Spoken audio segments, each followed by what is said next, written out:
maxaad kala socotaa daawade sheekada gabadhii wariyaha ahayd ee laga jeclaa caasimada dalka Kenya ee Nairobi haddase ah darbajiifa seexata wadooyinka waaweyn ee magaaladii laga jeclaa ee Nairobi. Intaan u gudagelin sheekada murugada badan haddii ay tahay markii kugu horreysay aad na soo booqato waxaan kaa codsanaynaa in aad nagu soo biirto mahadsanid. Nasiibo Kabaale waxay ahayd wariye ka howlgala telefishinka qaranka ee dalka Kenya waxayna qaban jirtay barnaamijyada caafimaadka ee ka baxa telefishinkan. Waxay ahayd wariye la jecel yahay oo bulshadu ay aad u daawato balse maanta waxa ay tahay darbajiifa seexata wadooyinka waaweyn ee magaalada caasimada ah ee Nairobi ee dalka Kenya. Gabadhan wariyaha ah ee Nasiibo Kabaale waxay hore u ahayd wariye la jecel yahay waxayna mushaar ahaan u qaadan jirtay in ka badan 100,000 oo lacagta Kenya ah. Waxa ay mar qura weysay shaqadeedii taasi oo keentay in ay nolosheedii isbedesho kuna soo aruurto darbajiifnimo.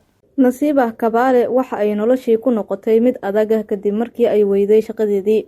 Asxaabteedii u dhawaa qaraabadeedii jeclaa markii ay lacagta badan qaadanaysay iyo kuwa kale oo aad ugu dhawaa oo xiriir ay la lahayd ayaa mar qura xiriirkii u jaray kadib markii ay nolosheedii isbedeshay oo ay darbajiif noqotay. Gabadhan wariyaha ahayd ee haddase ah darbajiifka waxay ahayd markeedii hore gabar laga jeclaa haltabinteeda Kenya oo dhan gaar ahaan magaalada Nairobi. Waxay ahayd wariye qabata barnaamijyada caafimaadka ee ka baxa telefishinka qaranka ee dalka Kenya. Marka laga soo tago in ay qabato barnaamijyada caafimaadka ee ka baxa telefishinkan waxa ay sidoo kale qayb ka qaadan jirtay wararka ka baxa telefishinkan. Nasiibo Kabaale oo waqtiga ka hiiliyay waxa ay soo shacbaxday sheekadeeda 7 bishan aynu ku guda jirno ee September 2024 kadib markii koox dhalinyaro ah oo ku nool magaalada caasimada ee Kenya ee Nairobi ay arkeen Nasiibo oo darbajiif ah kuna dayacan wadooyinka waaweyn ee magaalada Nairobi. Waxa ay bilaabeen in ay sheekadeedii tabiyaan oo ay u soo bandhigaan bulshada caasimada iyo guud ahaan bulshada Kenya si ay gabadhan wax ugu qabtaan bulshada Kenyaanka ah.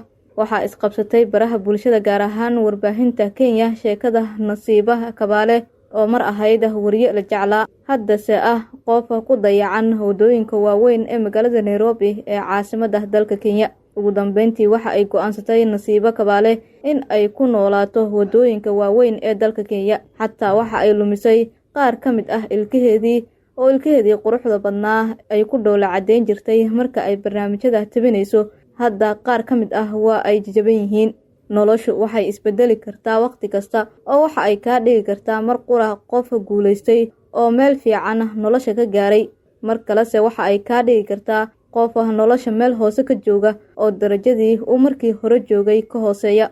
Waayaha iyo noloshu waqti kasta ay isbedeli karaan oo waxa ay ku badi karaan murugo adiga oo marka hore faraxsanaa. Waxa ay mar kale ku badi karaan farxad adiga oo markii hore murugeysnaa.